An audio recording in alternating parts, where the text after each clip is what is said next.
another new board member. Brian Hickey's been a leader in this community for many years and senior officer of M&T Bank, and so pretty good credentials. Okay. So we're glad that you thought of us as being an opportunity for you now, sharing all that experience. So Great. Thank welcome, you. Brian. Very excited to be here and looking forward to working with all of you. Welcome. All right, Pledge of Allegiance, Ray. Sure. I pledge allegiance to the flag of the United States of America, to the republic for which it stands, one nation, under God, indivisible, with liberty and justice for all. Thanks, Brian. Okay, I'll ask for the approval of the minutes of the May 20 meeting. Is there a motion? So moved. Moved by Norm, seconded by Lisa. Any additions or corrections? All those in favor say aye. Aye. Opposed? Motion carries. Has anyone signed up to speak? No. Okay. All right, we'll go right into the local labor monitoring report, and Kevin Loki will be walking us through that. All right, good afternoon. Good afternoon. So, I will start with the monthly report for May 2025. Covering all our inspections between the 1st and the 31st of May. During this period, we made 57 monthly site visits. We had 7 follow-up visits during that month. We shot for residency with 1,743 workers. We had 16 issues of non-compliance, 10 were no proof of residence, 6 were out of area. And we had 2 new COMIDA signs delivered, one to the Raymond Corporation and one to Del Monte Development LLC. Any questions on that report? Okay, guess not.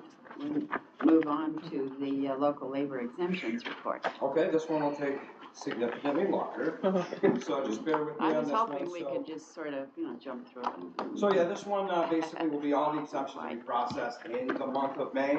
So, and some of these are going to sound very similar, so I don't know if I should kind of just give you a little bit of a broad scope on what's going on here with some of these, in the sense that most of the union halls are empty.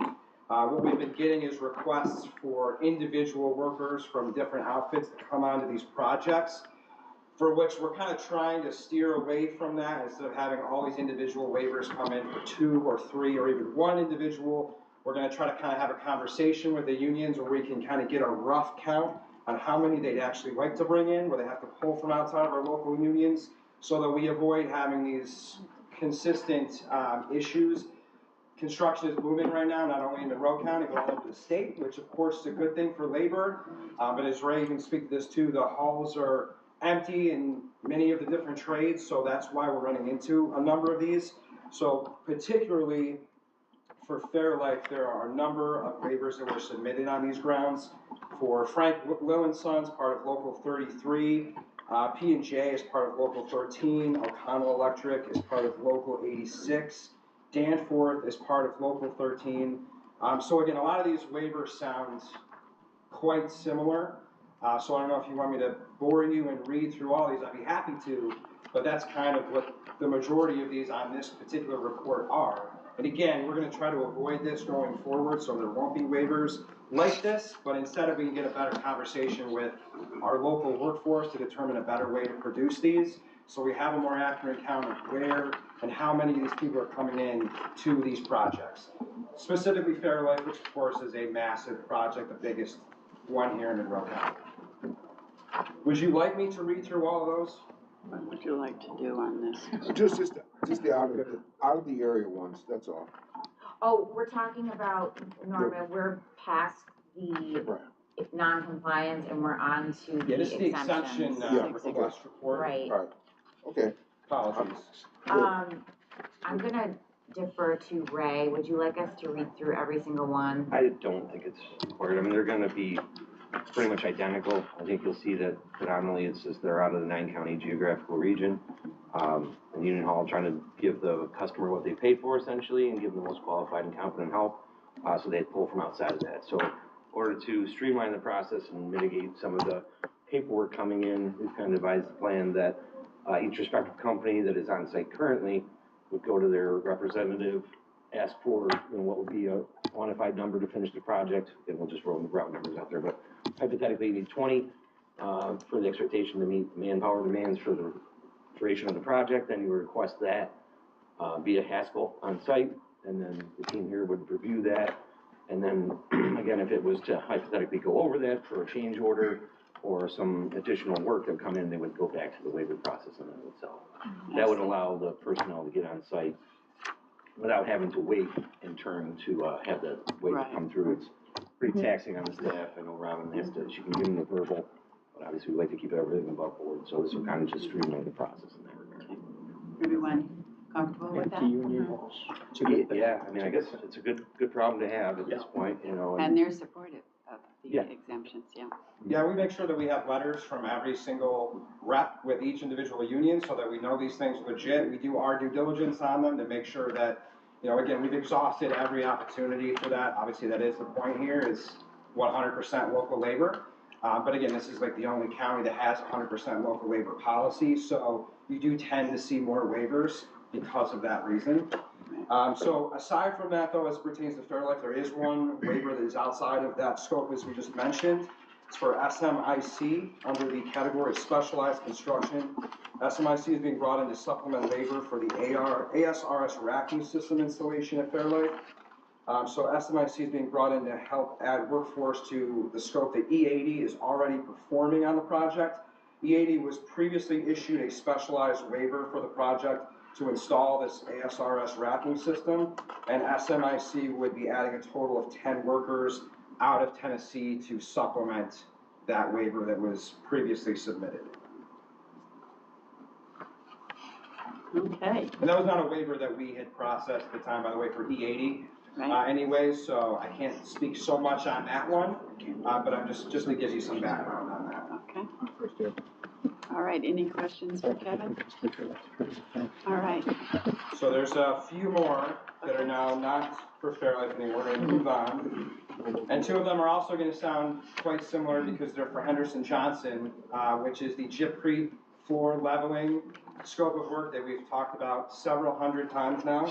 So that's for two projects on 1733 Ridge Road, as well as ESIV LLC in Rush Henrietta. So I can go through those again, but you kind of know the drill about that. There's not a local company that does that work. Some companies, as we talked about, will do that as part of a larger scope where there's different types of activity, not just for gypcrete specifically. Why it's either Henderson Johnson or Truax and Hovey, that's why you see these waivers on a regular basis. So, anyone wants to start that business up?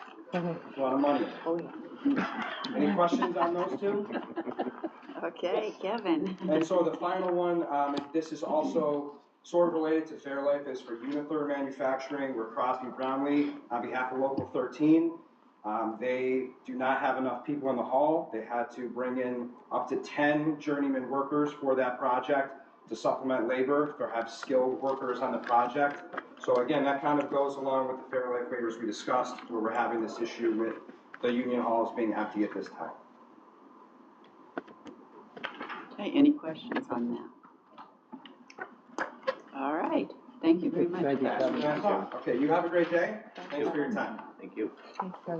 And for a financial report update, we have Alex Kingston. Would you want to walk us through the highlights? Yeah, for sure. So just walking through the financial report, cash, the balances for cash equivalents is comprised of, we have a little under 600,000 in checking. We have 200,000 in Apex, about 341,000 in savings. And then we redeemed during the month a treasury investment there's a $200,000 check that's in transit as of month end that's deposited in June. For investments, we do currently hold 12 treasury securities with a maturity value of 17.1 million. During the month, we recognized about 13,000 of accrued interest and market value adjustments during the month. And then maturities stagger out generally quarterly through July of 2027. For grant funding, we received a $1.9 million invoice from RGD during May. That's currently included in our accounts payable balance. So the total of that and then our future grant liabilities on the balance sheet should equal that cash in grant funding that's available to cover those liabilities. That bill is paid out at the end of the month, after the month in June. And then all other liabilities and assets are aligned with our expectations on the statement of financial position. For the statement of activities, fee income, we had $300,000 of fee income through the month, the largest being $240.8 thousand from Citygate Hotel, and then $42,500 from Cascade District, and another about $12,000 from XC International. Program community development, we're a little short of the budget just due to the unpredictability of smoothing the budget throughout the year, but we'd expect as more workforce development bills come in, this should even out as the year goes on. For workforce development, we have set aside $8.4 million of funding as of the month end, and about $6.7 million so far committed. So that leaves another $1.7 available for additional programs. And then during the month, we received cash related to the sale of the 30 Brew Road land parcel, which is a gain of about a little under 60,000. And the other two parcels expected to sell through the rest of the year for anticipated potential gain of about 287,000 overall. Once those are finalized. And then overall, the net deficit is significantly less than the budget, but most of that is lower expenditures related to workforce development, program community development.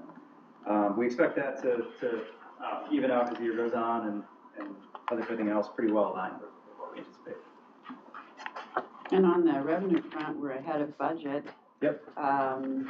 This year, actual over last year, which is always a good position to be in.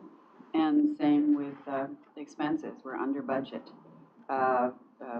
compared to this year and last. So good job on all of that. So, any questions for Alex? All right, thank you very much. Yeah, thank you. Next item on the agenda is Precise Tool and Manufacturing Company. We have representatives, Rosemarie, is it Gizzy? Yeah. Gizzy. And Marissa Allen. And John Gizzy will be in attendance and wants to distribute a brochure. Okay, would you like to stand up to the podium and tell us more? And I want Anna to give us the overview first, so go ahead. Thank you. Precise Tool and Manufacturing Incorporated is proposing the construction of a 40,000 square foot addition to their existing facility in the town of Gates. This addition will support and grow the company's manufacturing operations, making CNC machine components for customers in the automotive, rail, aviation, medical, and aerospace fields. Precise Tool plans to create 10 new FTEs in addition to its existing 100 FTEs. The $3.6 million project is seeking a real property tax abatement and sales tax exemption, and the cost to benefit ratio is 25:1. Okay, would you like to elaborate a bit for us? Thank you. So, hello everyone, my name is Rosemarie Gizzy. So Precise Tool and Manufacturing is a family-owned and operated third-generation manufacturing company. We're celebrating over 50 years in business. We are located in Gates, New York. Precise Tool specializes in large-scale and complex CNC machining, from turning and milling to state-of-the-art 5-axis. We are equipped to handle some of the most demanding projects in our industry. Our facility is the home to some of the largest and most advanced CNC equipment in North America. This allows us to meet tight tolerances in parts as large as 156 inches in diameter. Our customer base spans a wide range of industries such as aerospace, defense, energy, medical, power generation, transportation, and industrial manufacturing. Precise manufactures critical components for all of these industries. Some examples of these are blade rings and impellers for power generation, radio communication devices for the Department of Defense, pumps for Navy ships, baggage scanning machines for TSA, structural and propulsion parts for rocket ships, large housing rings for MRI machines, and robotic surgical devices for components, just to name a few. Since our founding in 1974, our original facility has expanded from 12,000 square feet to over 250,000 square feet with over 100 employees, thanks to previous COMIDA assistance. Precise has over 220 CNC machines, and at this point, we have outgrown our current location. In order to support the growth pattern that we expect, we are looking to build an additional facility consisting of 40,000 square feet. This will attach to our existing building. This expansion will allow Precise to house additional CNC machines to support our growing manufacturing capability needs, and will also allow for opportunities for additional employment in our community. The new addition will be an industrial-sized building approximately 200 feet long by 200 feet wide and 45 feet high. This new building will support our adding to our large vertical turning and large vertical mill capabilities. This will also allow us to employ additional machinists and maintenance on staff. With the support of COMIDA, we believe that with the expansion, we'll offer Precise Tool the space needed for our next phase of growth in our local community. Thank you for your consideration and support of Precise Tool's upcoming growth. Thank you very much. Do we have questions? Have you been turning down work? I noticed you're 4 high on the building. Have you been turning down work as a result of not having that Yes, capacity? we've actually had a couple customers come to us and request RFQs, and we actually had to turn down the work since we don't have the capabilities at this point to support it. So this will provide those capabilities? Yes, so we can add higher building, larger machines, and be able to go and take an opportunity at machining these parts for these customers. Any other questions? You should be very proud of the success of the business. I That you am. really have to keep going, but you started, quite a number of years ago. So we're glad that you bring all that business, keeping it in Rochester. We're very proud to be able to machine some of these amazing parts for customers all over the world. What's more impressive is that there's 3 generations here. Yeah. Here, There's literally. There's the father, the My grandfather. dad and my grandfather, Yeah, and then so I also have twin brothers. They're out on the shop floor, Wow. machining the parts for our customers. I'm on the other side doing sales, learning HR with my Aunt Roseanne, and recruiting and all of that, and learning from my father and from my grandfather as well. So it means you're committed to the community. I love it, It yeah. sounds that way, I yeah. am committed. That's terrific. So, okay, there was a public hearing held on June 12th. Were there any comments in that meeting? No? I'll ask you some local labor questions, if you don't mind. Are you aware of our local labor policy? I am slightly aware. I think it would be more Marissa and my Aunt Roseanne. Hi, everybody, I'm Joe Gizzi. Hi, Joe. I'll be the developer on the site. Okay. And are you aware of the local labor policy? I am, yeah, I've actually worked very closely with Kevin on the last project we did. Okay, great. Do you anticipate any local labor exemptions at this time? No, Okay, and are you aware that any exemptions need to be requested 45 days in advance? I am. Okay, great. The seeker process is complete. I'll now ask for a motion and for inducement and final resolution approving a sales tax exemption and real property tax abatement. Is there a motion? Moved by Lisa, seconded by Brian. Any additional questions, comments? All right, I'll take a roll call vote. Norman? Yes. Truman? Yes. Thank you, Truman, by the way. I didn't announce you, but he's been with us, so thank you. Sorry I couldn't be there, everyone. Thank you for being with us electronically. Sure. Lisa? Yes. Rhett? Yay. Ray? Yay. Brian? Yay. and Ann's a yay, so that is 100%, and the motion's and continued. Good Thank you so luck much. to you. Thank you. Thank you very much. Okay, next project is the Talc Fisher LLC request, and we have Dan Thomas, the manager, with us. Go ahead, Anna. Thank you, Ann. Talc Fisher LLC is proposing the construction of 3 flex space buildings totaling 39,000 square feet in the town of Chilai. These 3 buildings will create 30 rentable units catered to small businesses and skilled tradespeople in need of functional workspace and storage. Each move-in ready unit includes a 14-foot overhead door, private amenities, and office space. Talc Development, a related entity, is a local family-owned business specializing in real estate development, excavation, site work, demolition, and landscaping, and they will be the facility's first tenant. Talc Development plans to create 1.5 FTEs in addition to its existing 8 FTEs as part of the project.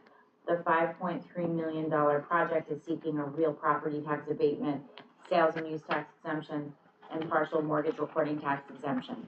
The cost to benefit ratio is 5-to-1. Thanks, Anna. And we have Dan Thomas with us.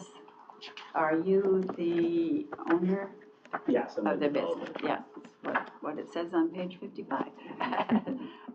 So can you elaborate some and tell us more? It's a hard act to follow. Listen to you over there. She did a really good job. My name's Dan Thomas. I'm the developer of Fisher Flex Space. That's what the name's gonna be. I'm also the principal of Talc Development. So we're a small construction company. We specialize in excavation, housing, single family, multifamily development, and aggregate wholesales. So we're looking to expand our business, and we're constantly looking for a place to expand our business, have a shop, maybe hire a mechanic, work on our own equipment, whatnot. When this opportunity arose, you know, we were all excited about it. We're looking to build these flex space buildings not only for us, so we can expand our business and hire a new mechanic, but also for all the small companies, startup companies, one-man guys that are looking to expand their businesses. We have a huge demand for something like this in our area. We have plenty of people that just park their trailers and their trucks in their driveways. They're looking for like a home base kind of, a place that they can work on something, store their materials, you know, a place where they can hire their own mechanic or, you know, just pretty much their office. We're looking forward to this. We're aware of a project in Henrietta that did really well, pretty much the same format as this. We ended up running, I think, to like 17 or 18 different new businesses, and it gave all these new businesses an opportunity to expand. Very impressive. How about questions from the board? All right. Let's see, so public hearing, no comments, right? I want to ask you about our local labor questions. Are you aware of our local labor policy? And do you anticipate any local labor exemptions at this time? No. Are you aware that any exemptions need to be requested 45 days in advance? Yes, I am. Okay, great, thank you. The seeker process is complete. The motion is now to approve, disapprove, for inducement and final resolution approving a real property tax abatement, mortgage recording tax exemption, and a sales tax exemption. Is there a motion? So moved. Brett, and seconded by Norm. Any comments, questions? All right. Call for a vote. Norm? Yes. Truman? Yes. Yes. Lisa? Yes. Brett? Yay. Ray? Yay. Brian? Yay. And Ann is a yay. Motion carries. Congratulations. Thank you guys very much. Thanks for keeping all that good work here in Rochester and growing and expanding. We appreciate that. Thank you very much.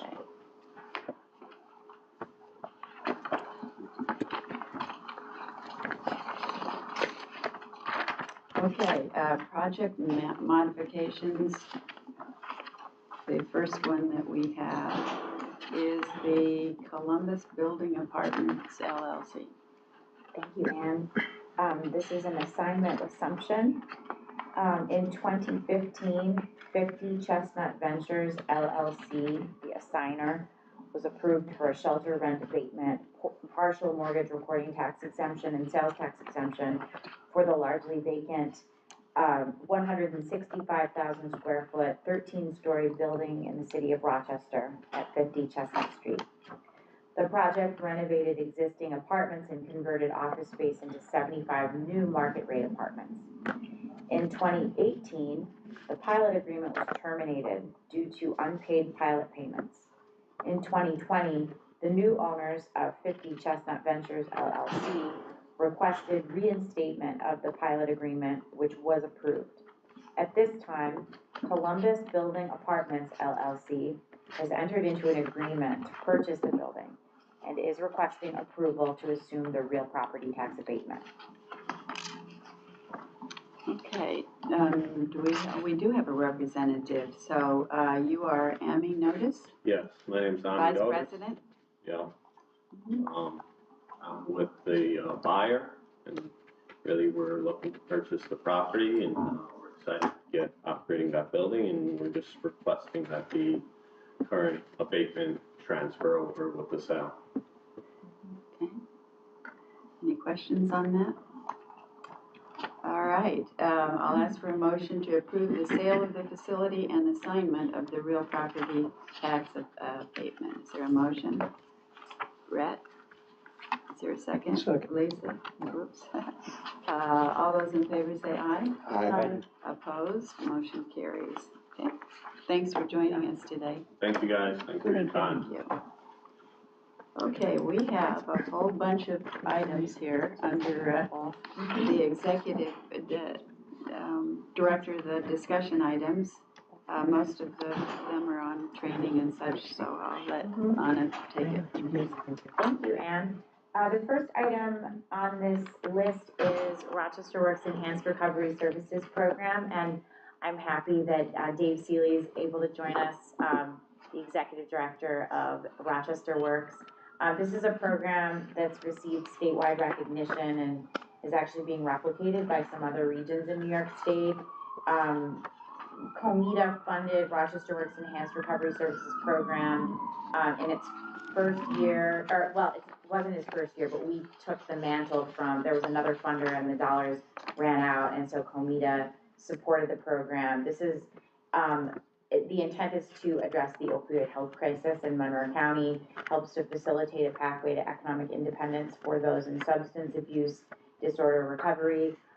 This is a $200,000 funding request, and it would be the second program year for which COMIDA is offering, would approve support.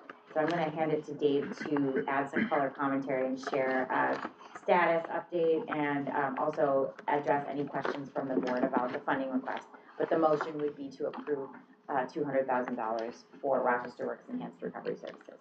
Thanks, Anna. Full disclosure, Anna was at our board meeting this morning, so reciprocity is never a bad thing. So happy to be here, and thanks for your attention and consideration. First, I want to thank the board and the committee staff, because 2 years ago, your support with regards to this program allowed us to not only sustain but expand our service level, the number of participants, those in recovery, looking to get back into employment, but also you could fund allow us to expand our business service grants, which really was effective and allowed us to create some new grant programs with regards to incumbent worker training that we're now able to sustain. So I'm very grateful for that support. It was, I argue, very put to very well used by us, and we appreciate that. So we're here because this is one of our, I would say, our favorite programs that we wish we didn't have to administer. Certainly the opioid crisis and the substance use disorder epidemic is still prevalent in our community. And we acknowledge our role in this is not to help people out of addiction, but really help them sustain their economic independence once the rest of our community has done a lot of work on the clinical side and supportive service side. So this program was set up to partner directly with those clinical service providers. We now have memorandums of understanding with almost 24 service providers, and they really provide the connective tissue and the ongoing support to those participants. So I don't say that we have the easy part of this, but we're able to do this because of all the work that's gone in by our community partners to get individuals struggling with substance use disorder to the point where they can even consider working again. And how the program works is we provide our general career services that anyone walking into our career center can receive, but we use the word enhanced because this is a program that does provide an enhanced level of both service delivery on our part, but also resources available to the participant. We have such good outcomes in this program that I was happy to provide under the metrics, largely because we invest in it. Common refrain that if you want good outcomes, you have to invest good money, and often we underinvest in our workforce programming and don't see the results, but because of the high barriers to employment that these individuals face, and in many instances, substance use disorder is only one of many barriers to employment. It could be homelessness, mental health issues, anything you can imagine. So the fact that we're able to provide that enhanced level of support, but also fund work experience that's necessary for a lot of the career pathways that we're getting these individuals on, and successfully in that, as you can see by the performance dashboard. I'll just say that the one thing that we love most about this is that we're really helping to address two community problems at once. One, obviously, getting our individuals, our neighbors who are struggling with substance use disorder and on that path to recovery, helping them get reconnected to a job and economic independence. But if you look at the narrative, a majority of the careers pathways that we're training participants are going into careers that help people in substance use disorder recovery. So whether they're certified recovery peer advocates, whether they're any host of licensed or certified professionals that help people with addiction. And we all know that you probably are well aware there's a shortage of workers in that field, a critical shortage. So the fact that we're able to help with that community issue as well just makes this program all the more effective. So we certainly put this money to good use. We appreciate it, and I know our staff have been very grateful for the support in the past, and also very much grateful for your consideration. Happy to answer any questions you might have. Nice to be that successful and come back for some more funding. Norm? I have questions. Dave, great job that you guys are doing. I really love the metrics that you provided us. One area that I hopefully the next phase you'll be able to do is look at retention and some aftercare after they go through the program. 89% of folks being, basically placed in jobs is great, but are they being retained? And is there any aftercare that goes on with? So that job placement rate is a 6-month rate. Okay. So that means after 6 months they're employed. We generally don't. We probably do have some anecdotal data that allows us to track further, but generally we go 6 months and often to a year as well. So I can look and see if we have any further detail. Yeah, it would be good to know, because I think, we probably would offer some more support if they wanted to go and look at where they, a year from now, 2 years from now. Yeah, we know. Thank you, Norman. We know that economic independence is such a, I'll use the word, the perfect medicine for solving that chronic issue. But if they're economically independent, the less likely they are to reuse and go back onto that downward spiral. The fact that they're able to stay connected with their recovery support network is so integral to this. So we acknowledge we don't do this alone. We are part of this overall spectrum of recovery, and we're happy to glad to play that role. But we know that you're always in recovery, right? No one ever leaves recovery. And our job is to get you to a point where you're able to provide for yourself. And hopefully some of the big pharma, dollars will come into programs like this, when they finally come up with that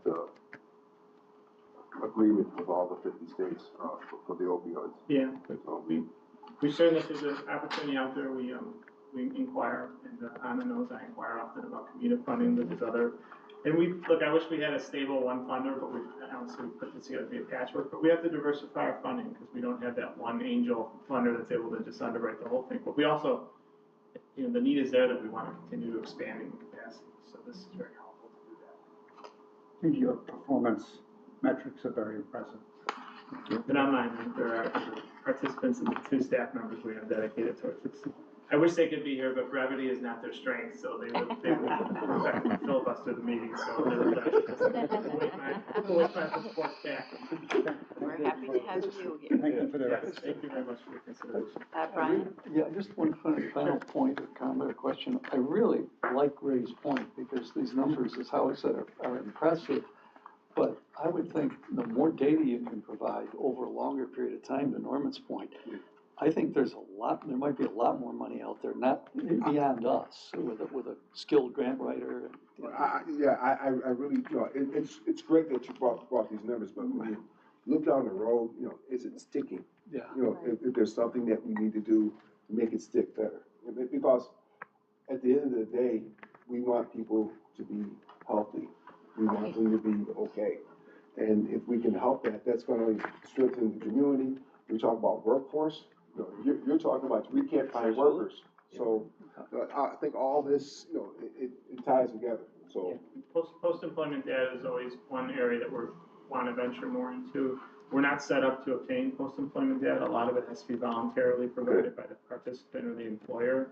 We can capture it up to a year through the Department of Labor, but often it's done kind of in a batch report. So yes, you're absolutely right. It's something not just within this program, but throughout all of our programs, we're trying to venture more and more, because we know that the line between, and this goes for all employment programs, but the line between recruitment and retention it's very blurred now. It's really one continuum now, and we recognize that. But especially more so for this population because of the struggles they face. So is there a carrot out there that possibly where you can bring in the employer to provide that information voluntarily? Sometimes, we have grant programs where disbursement of the grant is required to actually have certain reporting, but obviously that exhausts after they get their grant. So we try. It's we go as far as we can, and we try. We've done a lot better at obtaining that post-employment data for all of our programs. But I should say, Anna knows this because she gets the reports. We do have 12-month data throughout. So we are, but for this population especially, if I would gather, Norman, I can talk to my staff. We stay in touch with this program's small enough. We have 200-300 participants. I know my staff is staying in touch with all the participants. So even if it's not part of our overall dashboarding, I probably can get you some data with regards to retention. As far out as we can get. So I'm happy to at least try to furnish that. And just so you know, at the county level, the opioid settlement dollars, the county executive made sure it's secure in a fund that's just to be used for opioid settlement issues, opioid issues. Okay. So the money isn't going to something else. You might remember the tobacco settlement money years and years ago. Oh yeah, they used it to balance the budget. That money was not directed where it was directed. So I don't recall that. I recall it. I know it was a long time ago. Oh, interesting, okay. How much did the county? Yeah, I'm not sure of the exact amount, but all of those opioid settlement dollars that came to the county are in a hot box for just. But there's another one that's going to be settled soon, Purdue Pharma. That one's coming down. I think all the 50 attorney generals are looking at that now. And once that's settled, that's going to be dispersed also. That's the Sackler family, right? Yeah, exactly. Yeah, yeah. Okay. Yeah. I know one of the challenges, and I'm well aware of the opioid settlement money because I've made the case, why don't we do that? I know there's challenges with providing that to programs. It would be a separate procurement process. And I've had good conversations with the county executive's office about it. I think they're open to maybe considering adapting that where they would be able to help solicit proposals from programs like ours that help address the community need. So my hope is that will become more available, but for now, I'm very happy with the dollars as well. So I consider you our first county fund. Thank you, Dave. Okay, any other questions? All right, I'll ask for a motion to approve the execution and delivery of a contract with Rochester Works, Inc. for the Enhanced Recovery Services Program, $200,000 for 1 year. Motion moved by Norm, seconded by Ray. Any other comments, questions? All those in favor say aye. Aye. Aye. Opposed? Thank you. Truly. Motion carries. Thank you very much.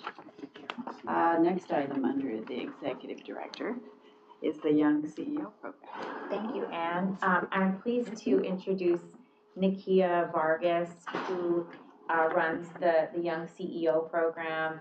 Nakia also runs her own business, Vargas Financial Services, and she works with entrepreneurs, many of which are small businesses that are coming to Monroe County looking for support through our microloan program. So she's an integral extended, member of our extended team. And Nakia runs a wonderful program working with young adults, and she's looking for a contract extension.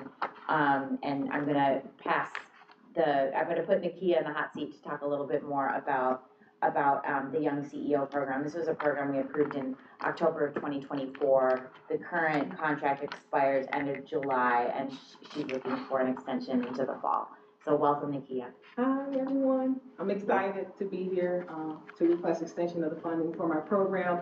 We actually seek to hold 2 cohorts a year. We did find that the spring cohort presents set challenges because most of the children love to do sports outside rather than be in the after-school program.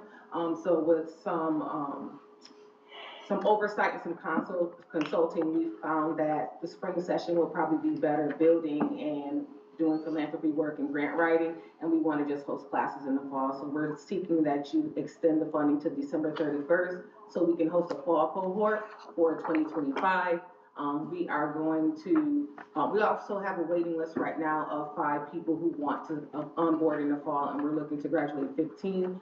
Currently, for last fall, we graduated 9 of the 10 students who now have viable DBA businesses, who have business accounts through ESL, who have $1,000 startup funding that they've used to solicit revenue in their businesses already. We also have 4 graduates that are going to continue in honing in on their craft. I also just spoke to one of my students who is going to Continental to be a hairdresser because she started her hair business in the program. So now she's going to Continental to complete that and operate a legit, because we talk a lot about legit businesses. So she's going to operate her legit hairstyling business. So we're just looking to extend the funding to onboard another 15 young students so we can help them become entrepreneurs and lead them away from what the street has to offer, or encourage them to go to college and then hone in on those skill sets that allow them to be entrepreneurs in the future. I also have connections with the Galveston Institute where I'm a professor. So even if after the program, I do have sort of like a pipeline for being an awesome professor there that allowed my students to get continued education under the guidance of myself and Tom Galveston and all the wonderful staff that we work with. So this funding will be very helpful in making sure that my program has longevity and that we continue to reach the students in Rochester and the greater Rochester area to help build a sound future for themselves. So I would appreciate the extension. Any other comments from that? Any questions? Questions? I'll comment that we're pleased that this space where you're sitting right now, Nakia is able to take advantage of it for the program. For some of the students that are involved in the program, they get to come in on occasional weeknight evenings and have pizza Tuesdays and Thursdays. We feed them, they come, they learn. Food is good, right? Yeah. I make them work really hard Yeah. to build business plans. So the students can't graduate the program if they don't build a business plan. So a component of the program is that you have to do the research, you have to do some type of financials and projecting to see what you actually need to carry on your business outside of us doing the program. And we also offer 6 to 8 months of mentorship one-on-one. We do have students that come back and I help them with their taxes. I help them start their LLCs because they're 18 now and they're furthering their business. We also have one student who just launched his clothing line, Monetary Motions, and he's super excited, and he actually has 2 businesses. One he was running in the business, in the company during the program, and then one he started in the program. We legitimized his landscaping business that he uses, but we also started his clothing line business, and he's now still continuing the clothing line business as he does banking at ESL, but also does his landscaping seasonally. So we're creating, multiple entrepreneur ventures for people. Very impressive. Inspiring. I'm excited. It is inspiring, for sure. So I'll ask for a motion to approve an extension of the contract with Above the Line Foundation to support the Young CEO program through December 31, 2025. Is there a motion? So moved. By Lisa, seconded by Truman. Any other questions? All those in favor say aye. Aye. Opposed? Motion carries. Thank you, guys. You have a good one. Congratulations. Keep up the great work. Okay. Let's see, we have, the next item is the Rochester Child First Network Workforce Development Fund request, and a contract extension. Thank you, Ann. And I'm glad to introduce Mike Hoskins here today with us from the Rochester Child First Network. This is a program we were pleased to support with our Workforce Development Fund, helping in-home childcare providers access resources to support training and certifications and other dollars. And this is a contract extension request, extending the current contract from June 30th, 2025 to end of this year, December 31st, 2025. And welcome, Mike. Thank you for joining us. If you could provide a quick update on the program and be available to answer any questions from the board. Of course, thank you for having me. So just to clarify, I've kind of jumped into the middle of the project. I joined RCN in January. So as one of our employees was retiring, I've been kind of picking up where he left off. And so I was not a part of the original application for this project, but we completed the first phase. It was a little daunting for us because we're a relatively small department. That is our family child care program specifically that we're referring to. And we've had some turnover in that department that has just caused some unfortunate delays, but we've made payments to over 40 of our family child care providers, and we were able to initiate 12 new family child care providers. About 96 to 97% of them are minority and women-owned businesses. They're all independently owned and operated by the individuals who own the home and provide child care within that home.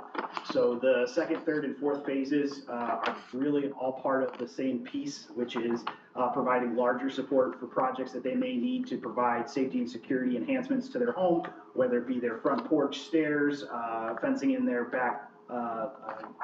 backyard, or similar projects like that. We found that there was a much greater need than we anticipated. Out of the $300,000 we were awarded, our family child care providers requested upwards of $1.5 million worth of support. So it was very challenging for us to go through there. Obviously, a lot of them are worthwhile, as I'm sure you do with all the time, and you have to be careful where you spend your dollars and cents. So we feel that we've caught up. We've provided the report for that phase 1. We've received the funding for phase 2. And we hope at the end of this month to be able to kickstart the phases 2, 3, and 4 and complete the project hopefully by the end of the year. Any comments, Brian? Just to understand it, so these would be the folks taking care of children in their homes in Monroe County? Correct. There is a special state licensure that allows you to care for up to so many children in your home that are non-family members. Okay. So there are licensure requirements. We do provide support for the training that they need for their licensure to be able to provide those services in their home, yes. Okay, I apologize to the board, I'm catching up here. So, questions are us. No question is a bad question. Okay, thank you. Okay, any other questions? I got one more. How many are there in Monroe County?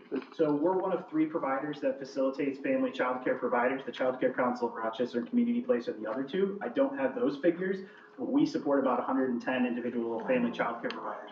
I will note, so we're the oldest that had a family child care program in the Rochester area, and our numbers at one point were much higher in the 250 range. Shortly before COVID, and as a result of COVID, many people got out of that business. So we're working very hard to generate more support for people to start and maintain their family child care businesses. Okay, thank you. Any other questions? Okay, I'll ask for a motion to approve an extension of the contract with Rochester Child First Network to support the existing program through December 31, 2025. Move it. Motion moved by Rhett, seconded by Norm. Any other comments, questions? All those in favor say aye. Aye. Opposed? Motion carries. Thank you so much. Thank you. Okay, we have a Paris, is this like for Paris, France? Don't tempt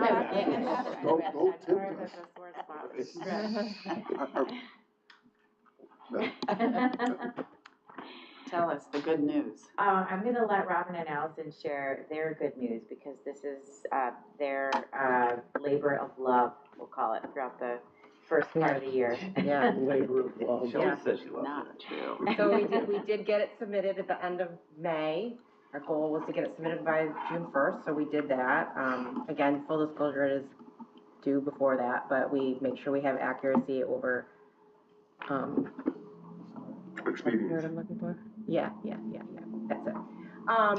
So now what we do, so what'll happen is the comptroller reviews it and they will get back to us. They'll send us a big, huge spreadsheet with all sorts of questions. This happens every year, and we take a day and we answer all their questions and we send it back. And now at the same time, we're going through the compliance process, which is checking jobs, projects, make sure they made their job that they were required to.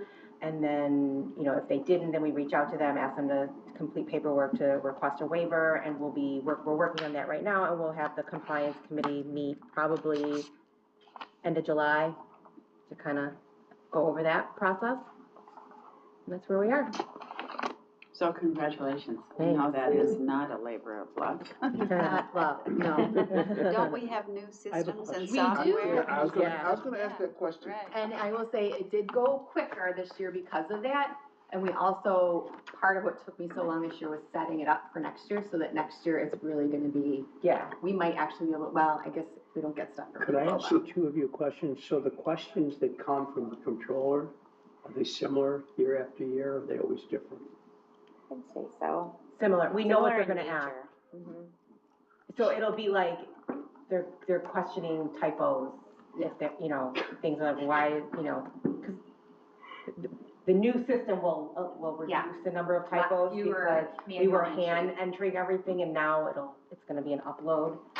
So that'll be reduced, but then there's questions. We have a lot of special pilots, you know what I mean, that aren't just standard 10-year, and there's a lot of, they get questions on that. So it's kind of like same questions every year, even though we already answered. The majority of our answers is yes, this is accurate. Yeah. Because they ask specific projects. Is there any way to anticipate those questions that regularly happen? No. I think they have to ask those questions. Is what Well, and we put notes in there, they don't and, read them. you know, still gonna ask. It's fine. It's fine. How are you Or able, alcohol? how were you able to meet your deadline without Rachel being around to grab? So we've gotten really good at it, and where Rachel comes in is on the tricky pilots, if you will, the ones, there's some older pilots that have really weird formulas involved, and where we have to like sit with Rachel, pull the pilot, and like actually, all right, is this done right, do the calculation, but for the most part, we don't need her as much as we did. Okay. She probably wouldn't like to hear that. You know. And we also have Steve here with us too. So Yes, clearly, we have Harris Steve, Beach has right. a talented bench. She had a little boy, right? Yes. Good job, guys. Thank you. Yes, that's quite an achievement. Quite. Mm-hmm. So, thanks for your effort on that. I said guys, I'm sorry. Good, Girls. good job. No, girls I are don't good. want to talk about that either. Yeah, Let's move on. It doesn't. All right, and then we have a housing update, Yes, housing study update.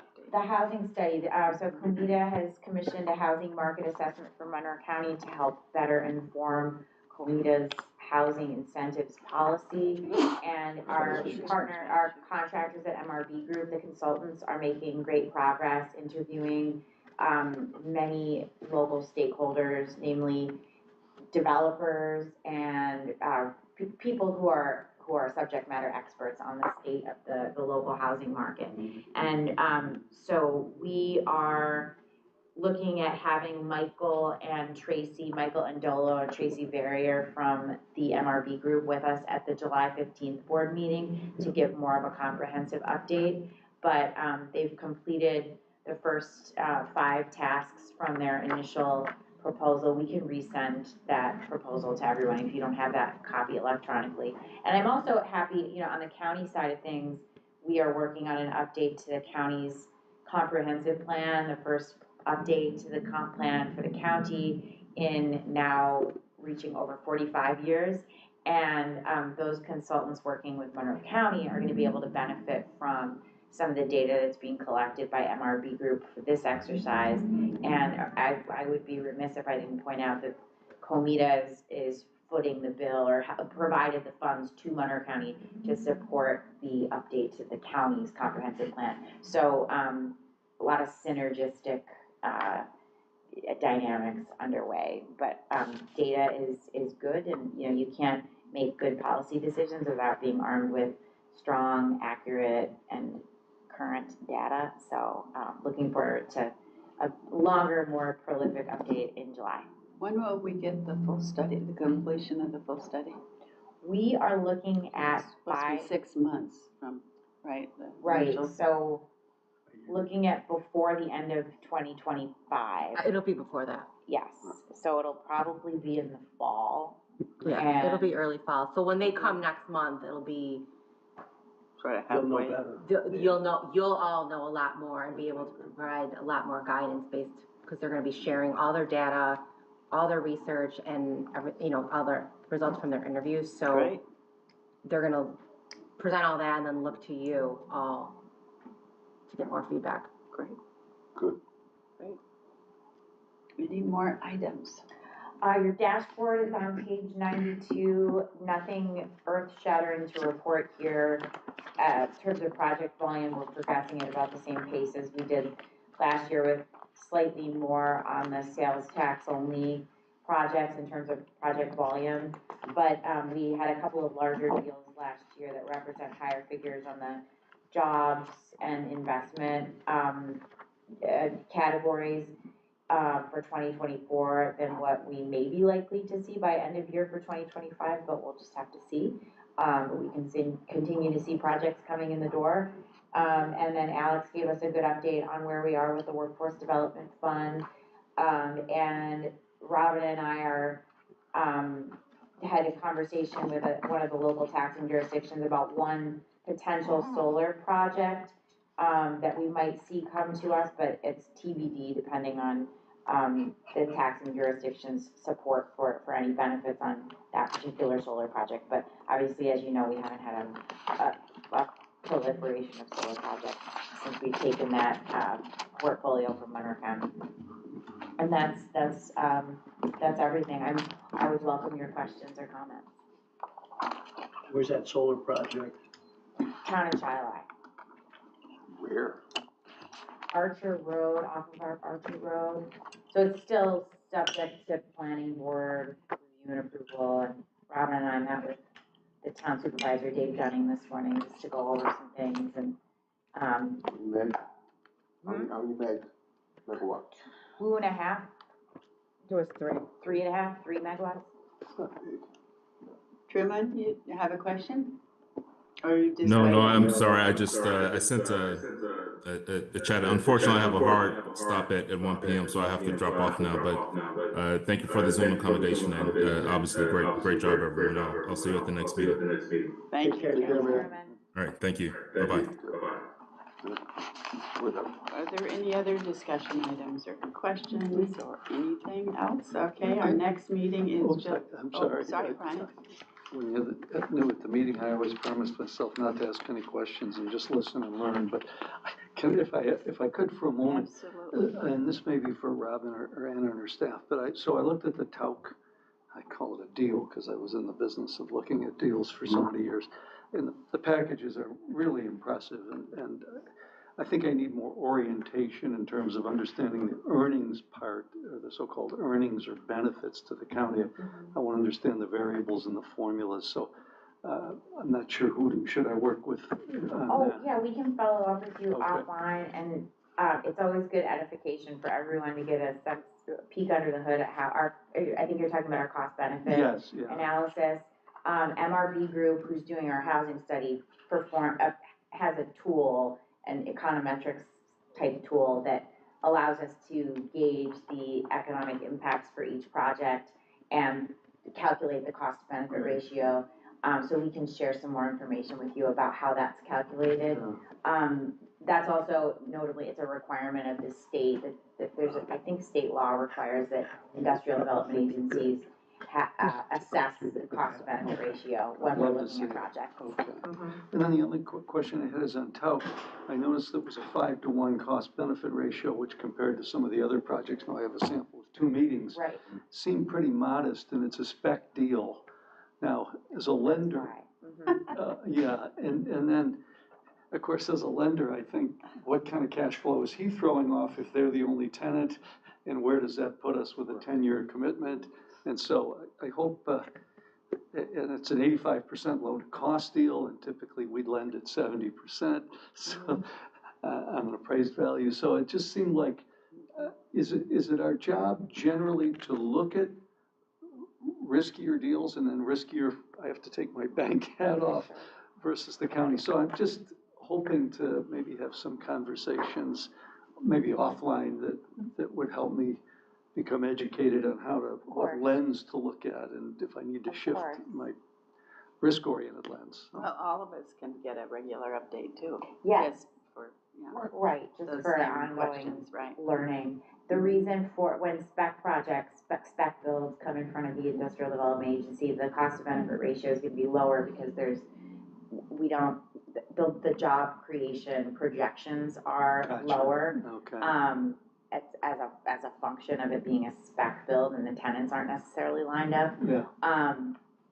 But we look at those through through an economic developer lens, where we are in communication with our partners at Greater Rochester Enterprise, understanding that there is pent-up demand for new and improved commercial and industrial space. Yeah. So we want to be able to help developers bring that space online to accommodate for expansions, job creation. So we hope that while that 5-to-1 ratio is small, we hope that in real terms it grows. Okay. But you'll see how that math is calculated when we follow up with you with more information from MRB. Thank you. Thanks, everybody. Brian, I'm not a banker, but I also had the question on spec deals also. Yeah. Because it's speculation, and you have a point. See, so where I would go is, how deep are the principal's pockets in case it doesn't fill up, and all those kind of things, but that would be a lender's perspective, because. Absolutely. No, I think it's the lenders and also common sense. So that has to be. That's the way I view it. And it's come up in the past with other spec build projects. Has it? There've been questions that have come from our board members about those very issues. So don't hesitate to ask those questions when a project like that one comes in front of us. We appreciate the insights. At the meeting. Yes, at the meeting. And your background as a banker, as a seasoned executive leader in the banking community, I think is gonna bode very well for COMIDA, and we appreciate you joining the board. That's another question I had processed. I know everybody's, there's a pre-meeting that I learned about that was last Thursday. Is that